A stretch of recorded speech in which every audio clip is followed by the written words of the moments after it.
Le programme du jour est... Merci à vous d'être venus répondre à notre invitation. Merci d'avoir patienté aujourd'hui d'un livre titré par l'homme qui se trouve. Je veux devoir remettre la parole qui nous fera. Bonjour. Ce cercle est exacerbé de rencontrer des personnes qui sont passionnées par autre chose aussi. Par les lettres en l'espèce. Donc je vous remercie d'être là. Il m'a été demandé de présenter l'auteur du livre qui sera porté à son baptême aujourd'hui. Il s'agit de Pat Le Dieu. Alors évidemment, si vous étiez amené à entrer en contact avec les listes des électeurs, à la lettre G, vous verrez certainement des Gabriel, probablement en tout cas, aucun Congolais dont le nom de famille serait Le. Parce que quand on dit pas Le Gourou, on pourrait très bien penser que le nom, du point de vue conceptuel, je ne sais pas si entre le pseudonyme et le nom en état civil, c'est vraiment le vrai nom imposé sans que nous puissions donner notre avis. Donc, finalement, c'est plutôt Pat Le Gourou alias Patrick Kitenge ou tout que le contraire, parce que c'est le nom qu'il a choisi. Il a choisi donc de faire plus court que son prénom à l'état civil, Patrick, et il a choisi de faire plus mystérieux et peut-être un peu plus rare parce que les Kitenge foisonnent dans cette ville. Quelqu'un puisse écrire un livre ne veut pas dire qu'il est humain. Hein? Nous vivons peut-être les dernières années où nous serons, nous, humains, les seuls à pouvoir produire de la littérature. C'est donc un humain qui est né à une époque lointaine que les plus jeunes n'imaginent pas parce que c'est une époque où WhatsApp, Google n'existait pas. À l'époque où lui il est né, où il a grandi, pour acquérir un peu de culture, il fallait aller vers les livres, les tourner. Il n'y avait pas Google. Le Google de l'époque, c'était peut-être Quid. C'est comme ça qu'on appelait ces grosses encyclopédies. Donc c'est vraiment une époque différente dans laquelle il est né, il a grandi. Et donc on suppose qu'à cette époque, son attrait pour la littérature lui est venu physiquement de la fréquentation des livres. Donc il a commencé à aimer cette littérature depuis cette époque-là, où il a grandi, où il a étudié dans un collège jésuite, c'est bien ça, hein? On va retenir qu'il a étudié dans un collège jésuite. Ensuite, à l'université de Kinshasa, il a fait des études de droit. Non. Lui, il ne me comprendra pas, n'est-ce pas? Parce que déjà, c'est une littérature, aussi bien par l'usage des mots que par la création de la fiction. Tous ceux qui ont fait un peu de droit savent que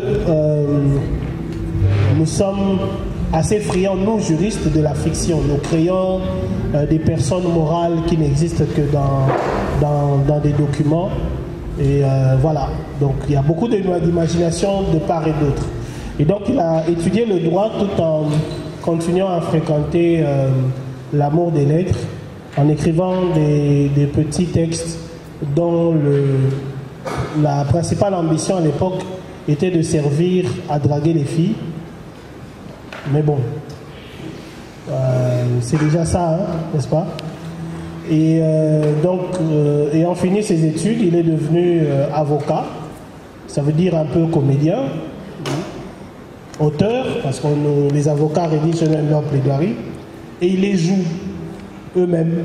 Donc en fait, effectivement, il y a un peu de littérature là-dedans, il y a du travail de composition, et il y a un travail de jeu, un jeu d'acteur que nous exécutons devant les juges notamment.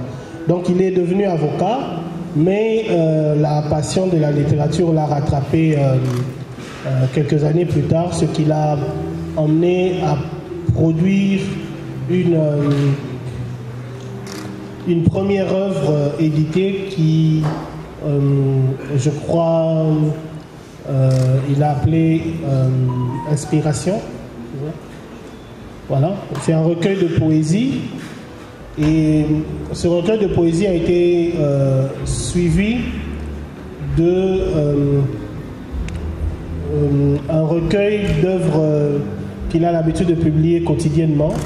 Le titre Actu Poésie 2019, parce que effectivement cet auteur est un de ceux qui est le plus lu, on va dire, quotidiennement, parce qu'il ponctue chaque événement social, culturel, politique d'une sorte de reportage sous forme versifiée. Et donc en 2020, il a réuni toute sa production d'actu poésie dans un recueil appelé Actu Poésie 2019. Par la suite, il s'est engagé dans d'autres genres littéraires tels que la nouvelle avec Boya et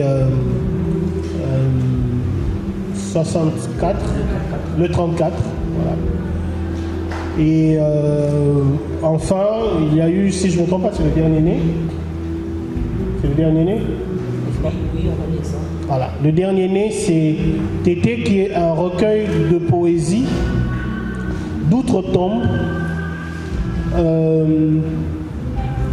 Parce que il a écrit en étant mort lui-même, n'est-ce pas?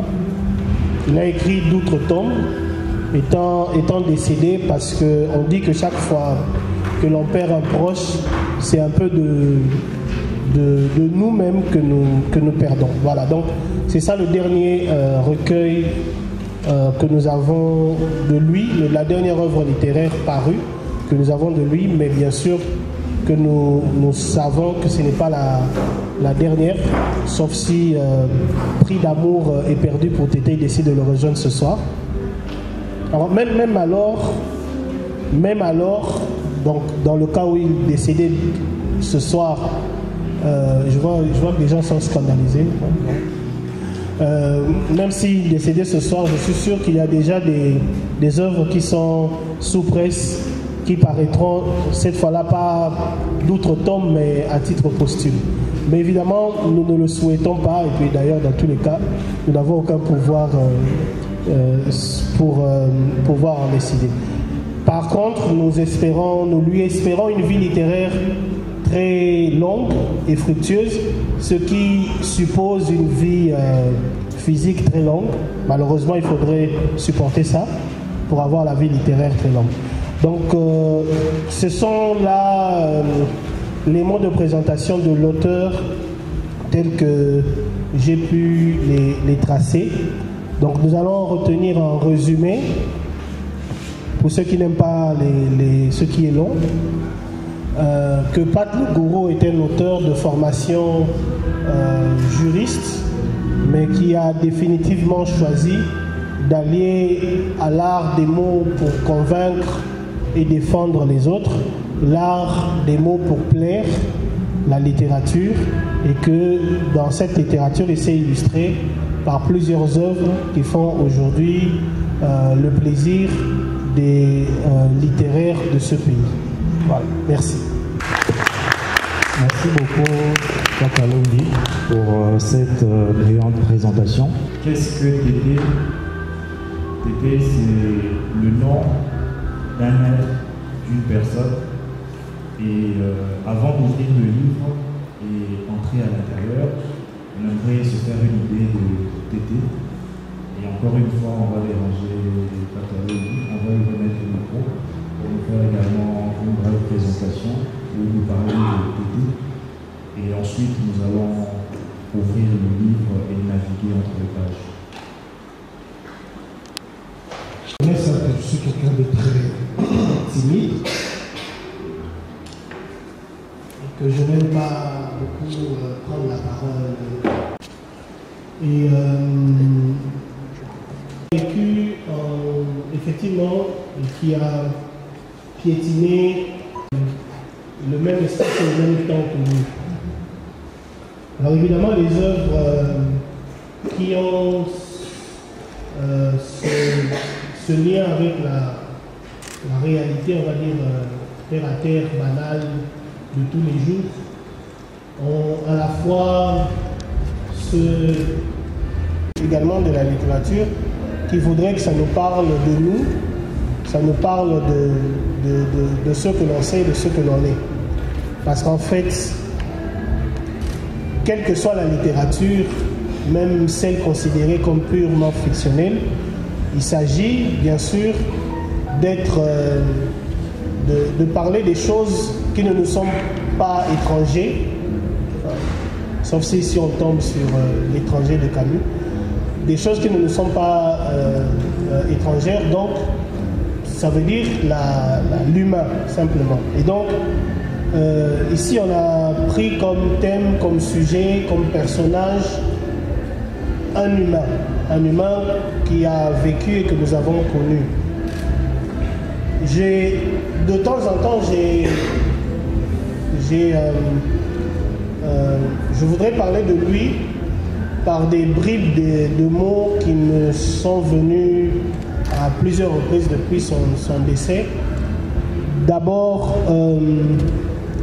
il faut rappeler que si la présentation se fait en ce moment, ce n'est pas totalement anodin, je suppose, parce que c'est effectivement au mois de juin que le défunt est décédé, en juin 2021 de l'année passée, et plus précisément le 23 juin, c'était un mercredi, et mercredi soir, mercredi nuit, on va dire soir, pas à Kinshasa, il est décédé en Afrique du Sud, à Johannesburg.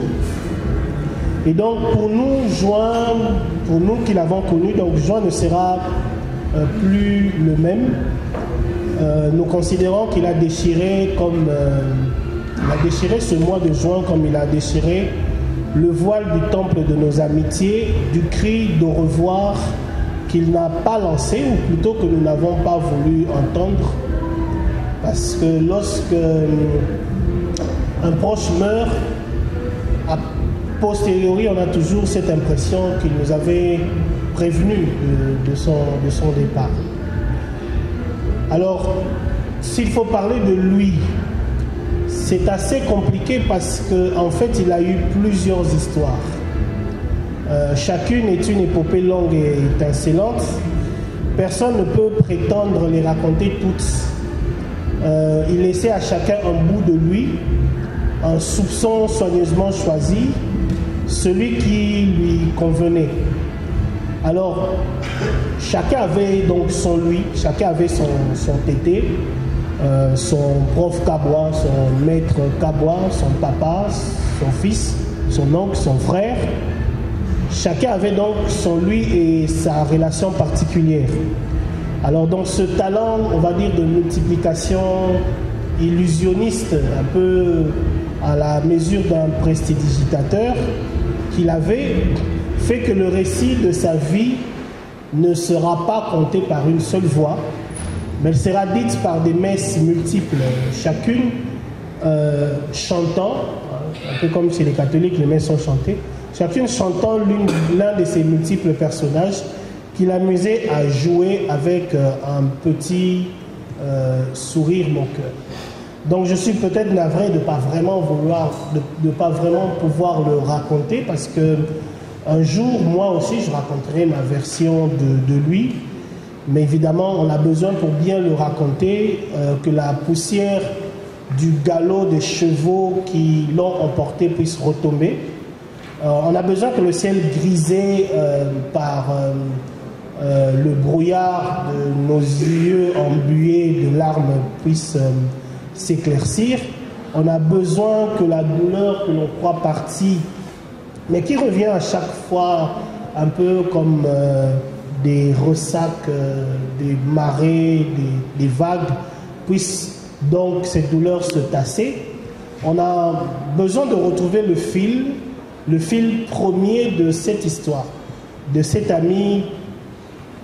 Je dis qu'il était un ami, même s'il avait quelques années de plus que moi, plus vieux que nous, mais qui était devenu un frère avec toute l'humanité de son sourire moqueur.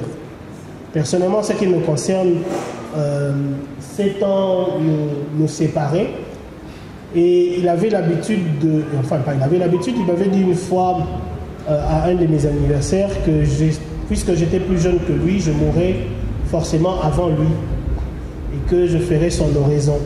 Alors, ça sonnait dans l'ordre des choses, puisqu'il est de la nature des choses que les plus âgés puissent partir plus tôt, mais ça sonnait déjà bizarre comme une phrase dite trop tôt, un peu comme son destin d'étoile filante.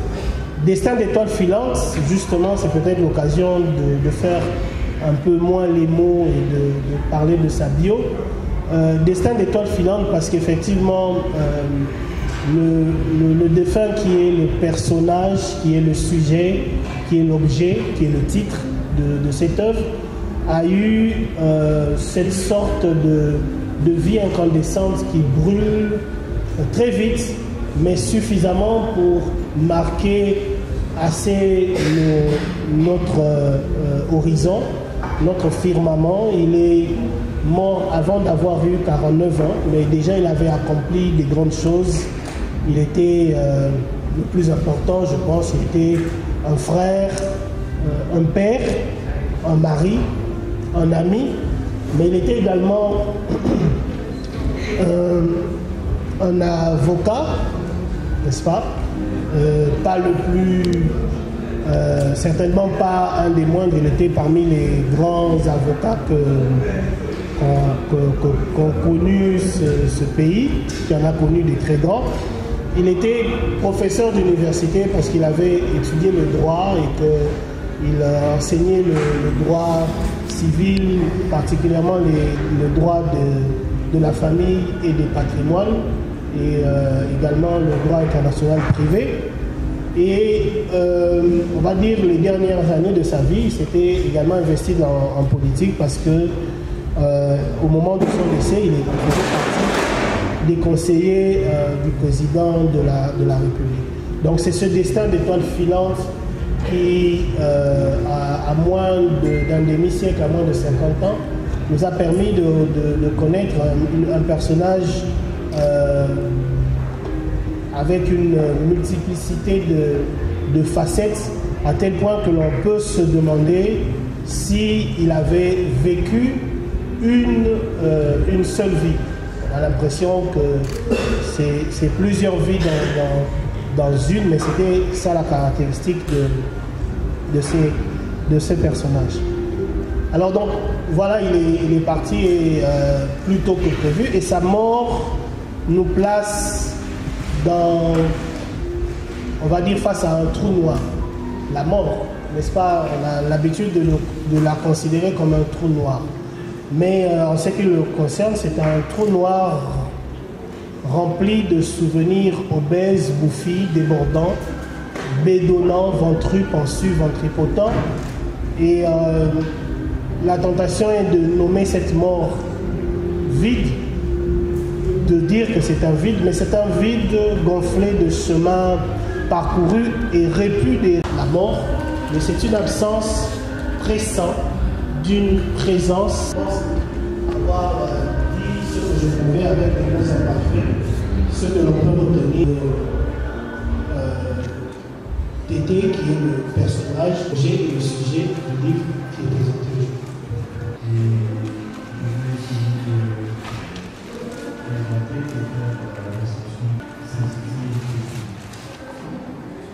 aujourd'hui.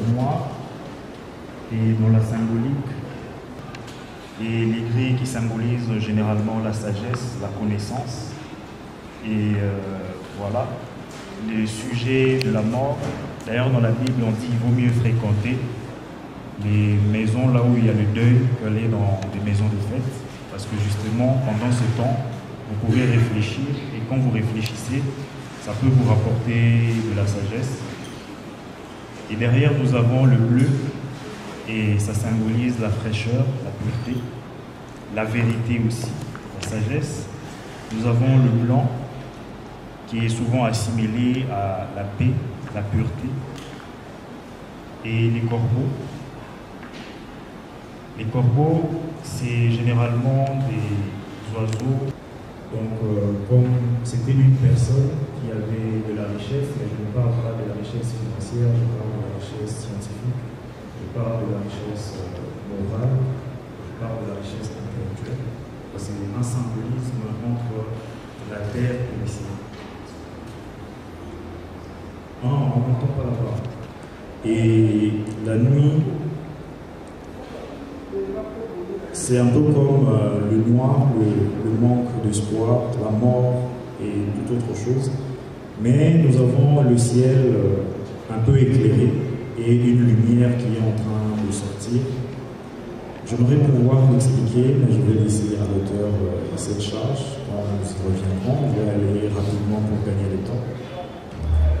Et donc, rien qu'en observant la couverture nous donne déjà beaucoup d'informations sur le livre. Et nous comprenons déjà que c'est un livre intéressant, un livre profond. Le livre, c'est un recueil de poésie qui compte en tout 33 poèmes. Voir la personne, mettre le visage sur le nom. Et de le toucher aussi. Oui, vous pouvez aussi le toucher. D'ailleurs, vous pouvez aussi bénéficier de l'auto de l'auteur. Donc, vous allez venir prendre vos livres et il va vous laisser l'autographe. Vous pouvez partir avec et profiter pour faire des photos avec l'auteur et poser d'autres questions, pourquoi pas. Mais d'emblée, la question que certaines personnes se posent, le gourou là, ça veut dire quoi? Ça vient d'où et pourquoi? Tout ce que je peux dire. Bon, on sent que c'est du gourou, il aime bien parler de cette façon. On ne va pas insister, on passe. Quand vous viendrez l'approcher, vous pouvez insister si vous avez des questions plus précises. Mais gourou, pourquoi le titre Tété? C'est vrai qu'on en a parlé, mais pourquoi pas il y a plein de mots. Pourquoi vous avez préféré Tété? Clairement, net. Non, et sans rien d'autre qui va avec. Non, parce que c'est vrai qu'il y avait Gaston, il y avait le prof Kabois, il y avait Maître, il y avait tout ça. Mais Tété, c'était un peu ce qu'on appelle Moutou Yabatou. Alors, ce Moutou-là, Wazaki Yabatou, c'était Tété. C'est pour ça qu'il fallait le résumer un peu, le prendre, je veux dire dans sa plus simple expression. Alors il fallait faire simple avec lui. C'était tout à l'heure on vous a dit c'était quelqu'un de très insaisissable, c'était quelqu'un qui allait vraiment à une autre vitesse, mais quand il fallait le réduire à quelque chose de très simple, de moins vite, c'était Tété. Alors j'ai voulu faire simple, j'ai fait Tété. Formidable. Et juste en bas de Tété, on peut lire Poésie d'outre-tombe. Pourquoi Poésie d'outre-tombe? C'est d'outre-tombe parce que c'est inspiré par la mort d'abord, et l'inspiration en fait en ce moment-là donc ne vient pas de cette vie. Ça vient d'une réalité tombale, on va appeler ça comme ça. Alors c'est une poésie qui, parce que venant de là, est forcément dite d'outre-tombe. Comment vous pourriez vous exprimer carrément? Que pourriez-vous dire sur le livre? Ce livre est un deuil en fait. C'est tout ce que je peux dire. Ce livre est un deuil. Quels que soient les angles que j'ai tenté d'arrondir, ce livre est un deuil. C'est un peu la preuve qu'on peut pleurer différemment. D'accord, c'est bon. L'auteur a préféré pleurer avec la poésie, mais vous avez écrit 34 poèmes. Pourquoi pas un seul poème? Un seul poème peut-être aurait suffi. Pourquoi vous êtes allé jusqu'à écrire tout un livre? Oui, mais parce que autant on ne se baigne pas dans la même rivière deux fois. Le lendemain, c'est jamais la même rivière. Le lendemain, c'est jamais la même peine. Donc tous les jours, c'était une peine. Tous les jours, c'était pas la même peine. Alors voilà, j'ai écrit, j'ai pleuré pendant un mois. À un moment, il y a un texte d'ailleurs à la fin où c'est pas moi j'écris, mais c'est pas moi qui parle. À un moment, quand il me dit d'arrêter, alors je m'arrête. Voilà, donc je pouvais pas écrire un seul texte parce que je pleurais tous les jours, mais tous les jours, c'était jamais le même deuil. Alors, à chaque jour, c'était un autre deuil. D'accord. D'accord, je comprends. On va vous revenir avec d'autres questions. En attendant, on va donner au public l'occasion de se faire une idée. Et on va appeler Ben Oni, qui va démarrer avec le premier texte. Sous vos applaudissements. Je suis Ben Loubaki et je vais déclamer le texte écrit par Pat Ligourou qui s'intitule « Mais d'où vient ce délire ?» Alors je vais le déclamer et certainement je vous prie de le suivre avec toute votre attention particulière. Au moment où les autres se soutiennent et que pensant à toi, ils se souviennent. Oh, je vais, moi, me recroqueviller dans mes pensées que ta mort a pillées. Au moment où s'élève le soleil, mes yeux, eux, me réclament leur sommeil, celui-là qu'ils cherchent toutes les nuits, mais qu'ils n'ont toujours pas trouvé depuis. Mourir est une dette qu'ils l'on paye. Oh, comprendre à ces contrats, moi je sais, mes larmes mouillent ma réflexion. Ah, tu m'as laissé plein de questions. Au moment où tout le monde me dit que la mort est ce qui est de prix, que si vraiment je t'ai aimé un peu, je devrais maintenant sécher mes yeux. Au moment où je revois tes images, je voudrais que tout ceci soit mirage pour faire comme eux, célébrer ta vie. Mais c'est sens dont de part est la ravie. Vivre, c'est se rapprocher de la mort. Ainsi le message n'avait pas tort. Ah, voilà mon esprit qui se lamente d'être ce qui ton souvenir tourmente. Au moment où j'en appelle à l'oubli pour crier haut à ces malheurs, replie. Je te revois là, debout devant moi. Et mon corps et mon cœur sont en moi. Au moment où cette vie m'a aigri, je pense au seul fantôme qui sourit. Mon cœur est chaud et je me sens revivre. Tété, je te dédierai un livre. Dans ces pages, je voudrais publier. Mon cœur est capable de publier. Ma main, je sais, ne voudra pas l'écrire. Elle dira, mais d'où vient ce délire? Merci. C'est les deux, hein. Moi, je voulais pas m'arrêter de pleurer parce que l'avantage de pleurer, c'est que quelquefois, tu te caches derrière ta tristesse pour éviter la réalité, tu vois. Alors, c'était bien de pleurer. Je voulais pas, je pouvais pas parce que c'était quand même difficile d'arrêter de pleurer. Mais voilà, il fallait que ça s'arrête un moment. Ça s'est arrêté. Mais la question du délire, c'est... Le délire, c'est penser que arrêter de pleurer, c'était l'oublier. Parce que à un moment, c'est ce que je voulais. C'est plus simple, l'oublier et arrêter de pleurer. Le délire, ça aurait été ça. Mais bon, comme dit le même texte, j'ai dit dans ce texte-là, je t'ai dédieré un livre. Je me suis dit, bon, j'arrêterai de pleurer, mais je n'arrêterai pas de penser à lui. pour ça, je lui ferai un livre comme ça, de temps en temps, je pourrai moi-même le lire et me mettre au pas de ces souvenirs-là, du moins les derniers, qui ont été à la fois agréables et désagréables. Donc le délire c'est oublié, mais je suis sûr que j'ai pas pu l'oublier, mais j'ai arrêté de pleurer, c'est déjà ça. Je suis Gaëtan Dombassi.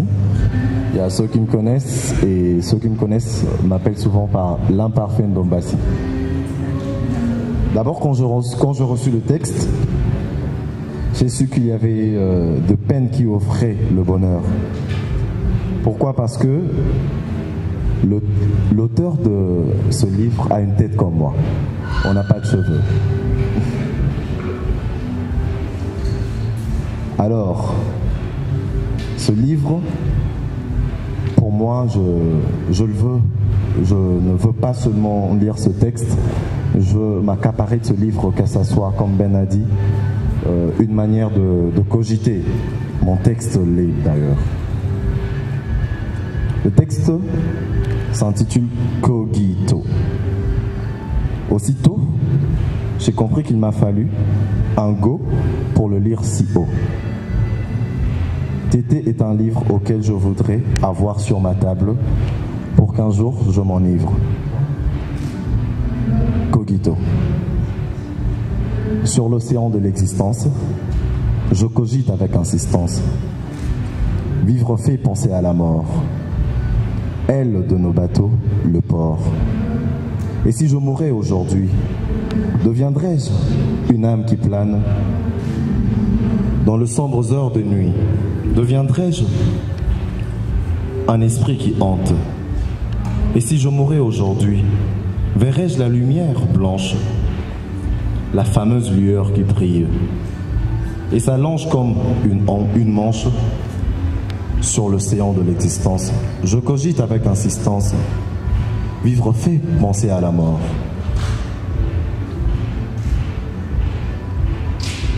Aile de nos bateaux, le port.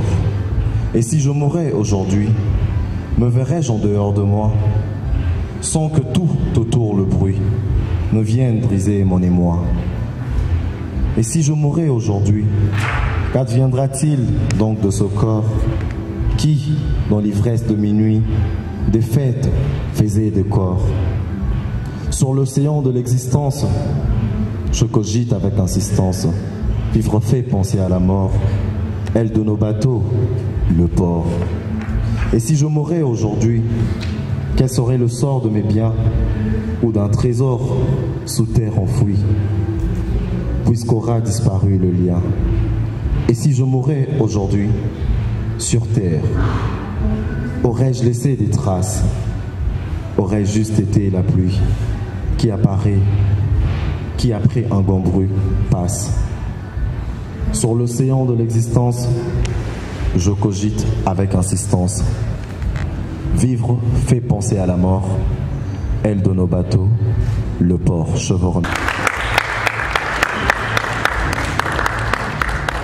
Alpha. J'irai interroger le cieux. Si je ne sais parler à Dieu, là-bas haut dans le sacré mont, je m'adresserai aux démons. Je squatterai chez Lucifer, ce frère jeté aux enfers. Et si j'y croise des non-dits, je reviendrai au paradis. Je passerai au purgatoire, je serai tout pour te voir. Tété, je chercherai partout, comme ce vieil alphe ras de goût. Où diable se trouve ton âme, nom de Dieu, que cesse ce blâme? Où serait logé ton esprit, que pour lui je paye le prix? Oh, si je te trouve en ce lieu, je reparlerai de nous deux, espérant que tu aies envie, un temps de revenir en vie, pour qu'échappant à cette mort, tu me laisses te voir encore, qu'enfin, me tournant vers le Maître, j'apprécie de te voir renaître. Alpha, Pat, les gourous, je vous remercie. Merci beaucoup, Cerveau d'État. Bonsoir. En fait, moi, c'est Kevin. Hein. Je suis artiste, poète, slammer et puis chargé des services marketing d'une maison d'habillement Go Fashion. En fait, déclamer déjà un texte des Pattes les Gourous, c'est déjà une immense fierté et puis un plaisir ô combien satisfaisant dont j'aimerais bien remplir ma tâche.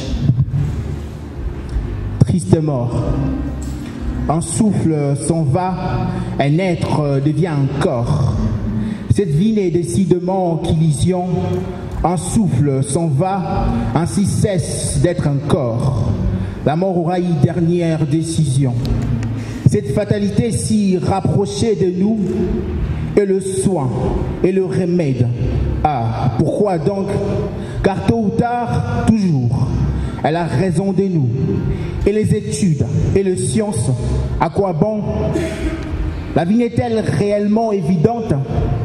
N'est-il pas plus incontestable de mourir? Manger et boire ne sont-ils pas que les patentes? Prix de cette vie qu'il faut sans cesse nourrir. Vivant, cette tragédie nous est au talent.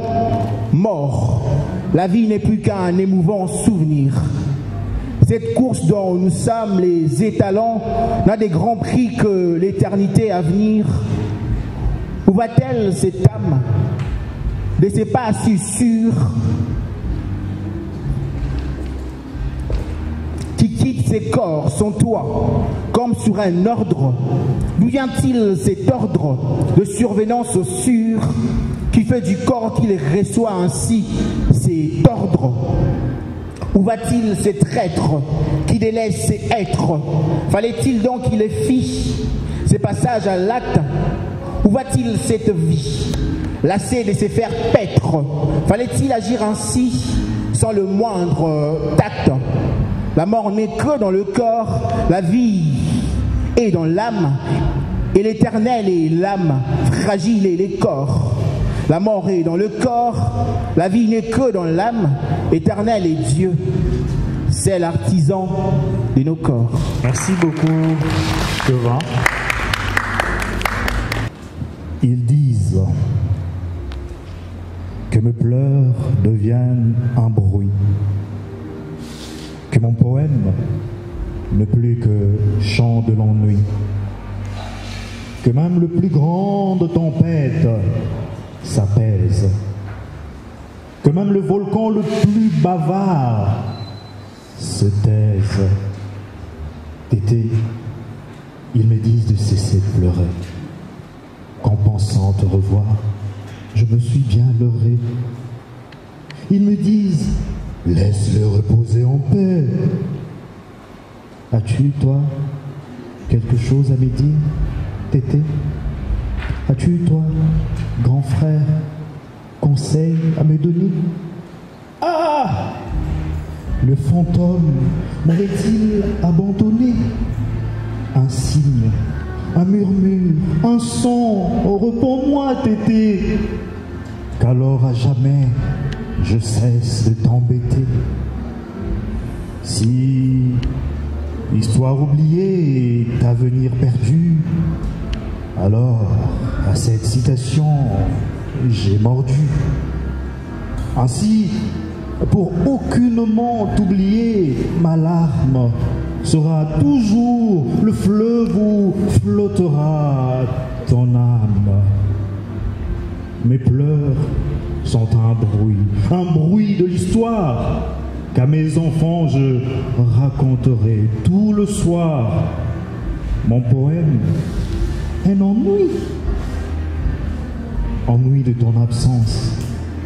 Puisse ma rime pallier cette carence. Je m'appelle Florence Mita et je suis une poétesse, entrepreneur dans le secteur événementiel. Le texte que je vais vous déclamer, c'est un texte qui me touche particulièrement. Pourquoi? Parce que il y a longtemps, moi aussi j'ai perdu mon père. Et c'est pas que j'essaie de me mettre dans la peau, mais je sais ce que c'est. Ce matin, à toi pensant, j'ai revu tes beaux enfants. Écoute, Dylan, ton fils, tu comprendras son supplice. Mon père est mort, ai-je encore une âme? Quelques-uns ont vu venir le drame. Il a livré dernière bataille, seuls mes demeures s'élèvent de taille. Et impuissant devant ces trépas, moi, si enfant, mes pleurs qu'est papa. Gourou, ton ami a baissé garde devant cette mort si revancharde. Mon être va et vient à pas longs, interrogeant sans cesse les gens, en quête d'une réponse franche, pour qu'enfin, là, cette soif s'étanche. Le monde me dit, c'était son heure, qui d'ailleurs mourir est un honneur, réservé à ceux qui ont vécu. Mon esprit, lui, n'est pas convaincu.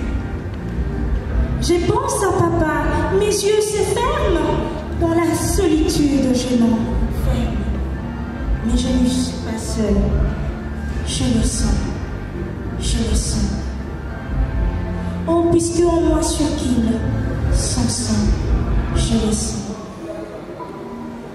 Ah, Gourou, satisfaisez mon zèle, papa, ton départ m'a privé d'elle. Triste oiseau, comment trouver ma voix, de là où tu es, si tu me vois. Sans toi, regarde, je suis par terre, poisson qui meurt au bord de la mer. Le ciel t'a repris son coup de souffle, maintenant je sais pourquoi j'étouffe. Ces matins, à toi pensant, j'ai revu tes beaux enfants. As-tu entendu ton fils te relater son supplice? Mon père est mort, ai-je encore une âme? Quelques-uns ont vu venir le drame. Il a livré dernière bataille, seul mes demeures s'élèvent de taille. Et en poussant devant ces trépas, moi, si enfant, mes pleurs que papa. Gourou, ton ami a baissé garde devant cette mort si revancharde. Je pense à papa, mes yeux se ferment, dans la solitude, je m'enferme. Mais je ne suis pas seule, je le sens, je le sens, je le sens, puisqu'en moi surquille, sans sang, je le sens, je le sens, je le sens. Et le fils pleura.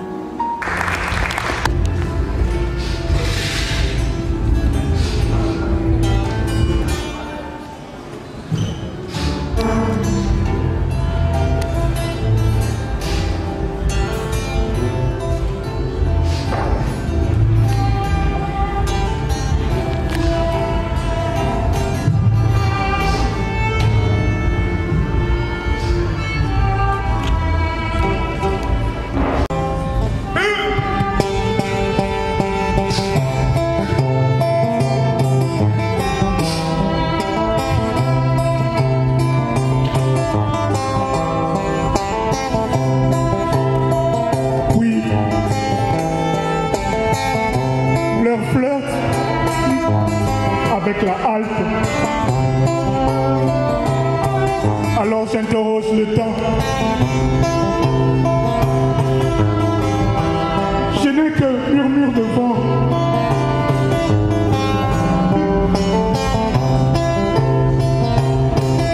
Oui, leur flirte avec la halte. Alors j'interroge le temps. Je n'ai que murmure du vent. La graine d'orge n'est plus que mal.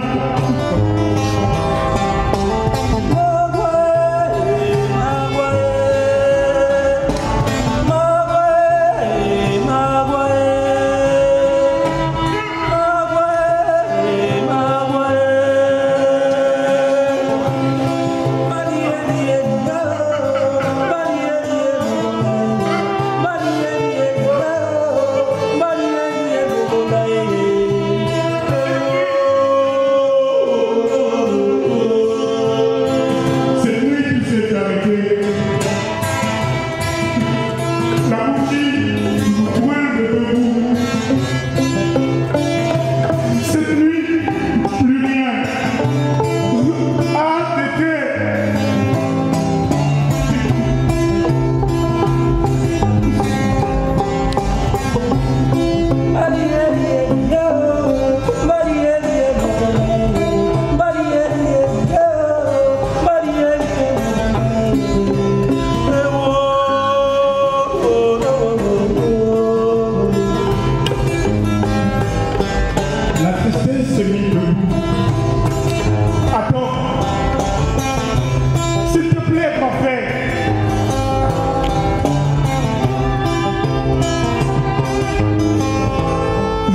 Attends, s'il te plaît, grand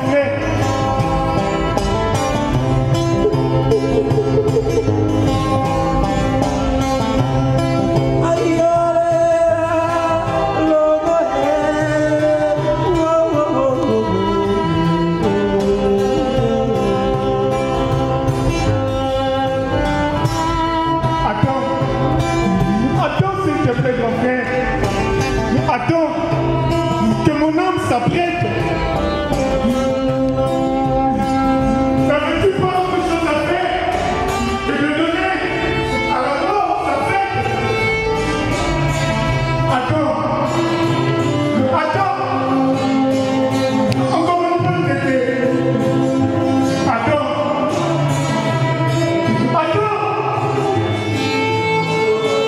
que je m'approche.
Du texte lu lors des obsèques, donc l'oraison funèbre de Maître Bia, mais aussi une sorte de postface, une préface de Maître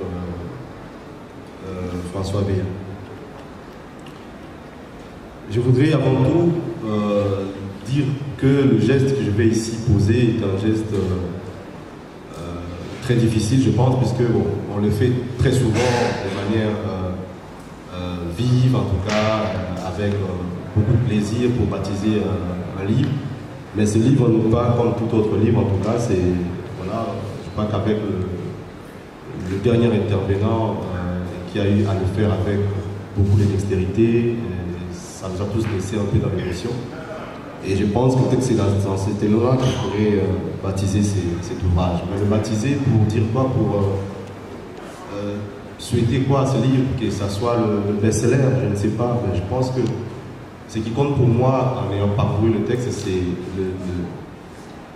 c'est le degré de l'acte que pose l'auteur, c'est-à-dire veiller à faire ce que bon nombre qui étaient peut-être tout proches de l'Ulysse n'ont pas eu à faire, c'est penser à immortaliser ces grands messieurs, ces grands maîtres, c'est lui que eux appelaient, je découvre aujourd'hui, fantôme, nous a quittés.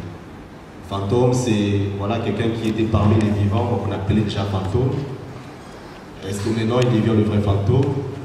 Peut-être que maintenant il devient plus vivant qu'il ne l'était quand il était vivant. Je crois qu'il y a beaucoup de choses aussi de comprendre en lisant ces recueils de poèmes. Et j'aime bien ce qu'a fait Ben, puisque voilà, je venais ici avec des pas un peu pesants pour dire les mots avec beaucoup de tristesse, mais voilà, il m'a quand même arraché un bon sourire, donc je pense qu'on va rester avec cette attitude-là, parce que de toutes les façons, ce qui compte ici, c'est la vie qu'on célèbre, de cette personne qui, étant vivant, a eu à marquer pratiquement tout le monde. Moi, je n'ai pas eu la chance de vraiment le connaître, mais il était le parrain d'un ami très proche, Maître Lizanga, qui ne cessait de me parler de lui. Et voilà qu'après un moment, quand on a eu à côtoyer ceux qui étaient pratiquement tout le temps avec lui, je cite Bia et Pat, on découvre que voilà, sur cette terre a vécu quelqu'un qui était très très aimé, qui était très apprécié, qui était pratiquement adulé au point d'être considéré comme un fantôme. Donc c'est quand même quelque chose de très fort. Et je pense qu'ici, je m'en vais en tout cas saluer l'acte posé par l'auteur, je citais Pat Legault. Je vais donc essayer de verser au nom de la communauté des écrivains congolais, mais aussi la communauté universelle de penseurs et des écrivains. Je m'en vais ici te baptiser. Je te baptise pour te souhaiter un bon vent dans l'univers de l'être, mais aussi pour que tu puisses accomplir le dessein de son auteur. L'auteur voudrait justement que la personne immortalisée ici reste effectivement immortelle. Et je souhaite que l'eau déversée sur toi puisse consacrer cette immortalité pour toi, Tété. Bon vent, soit là dans nos bibliothèques, soit là comme notre livre de chevet, et que l'on puisse tous te lire à jamais. Merci. Merci beaucoup pour ce geste symbolique. J'ai une question. Après avoir baptisé le livre avec cette eau, je peux boire ou bien je donne à l'auteur?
On l'a prévu.